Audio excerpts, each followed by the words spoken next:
Sanibonani khala maphupho mawukuthi umusha la ekhaya besicela nje ukuthi subscribe ukuze-ke njalo masifaka la ku-YouTube channel yethu ungaphuthelwa noma ngabe nini. Uma ukuthi-ke le video uyibuka ku-TikTok besicela ukuthi uphuthume bakithi useshe lapha ku-TikTok ufike usifollowe.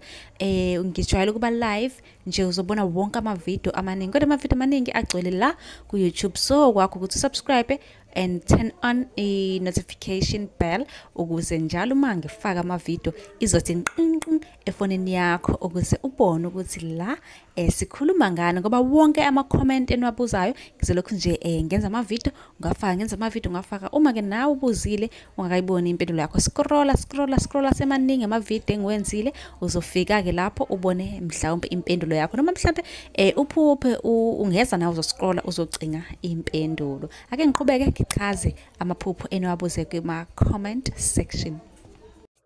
Namuhla sizokhuluma ngamaphupho abika imfihlo. Ekumele ngiqale ngikucacise ukusho ukuthi amaphupho, ngisho kuthiwe uphupha into eyodwa kodwa kuyenzeka ichaze izinto ey'ningi. So ngiyabona abantu kuma-comment. Ake ngiqale nje la ngamaphupho abika imfihlo. Cela u-subscribe. Ukuphupha ibhokisi lomngcwabo livaliwe.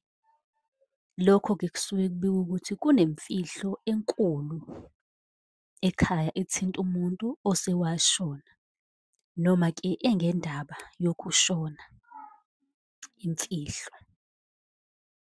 Bese kuba ukuthi-ke ukuphupha ubona umuntu okhulelwe.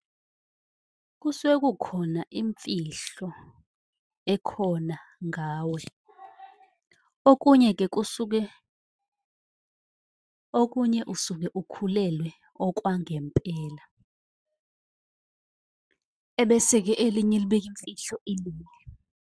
Ukuphupha ubona umuntu kodwa akakhulumi.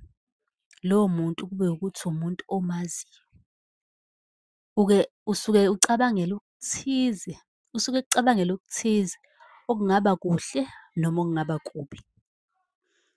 Ngiyathemba ukuthi-ke sizwile amaphupho ngezimfihlo. Ngithe nje qaphu qaphu. Kanti-ke okunye nokunye sokuchaza kwenye ividiyo. Okwakho ukuthi usubscribe ukuze mase ngiphosta ividiyo elandelayo kube ukuthi-ke awuphuthelwa neze, i-notification ingena ngokushesha efonini yakho. Ningakhohlwa ukusi-inbox-a lapha ku-TikTok, nicele phela inamba ka-WhatsApp la nizothola khona izimpendulo ngokushesha.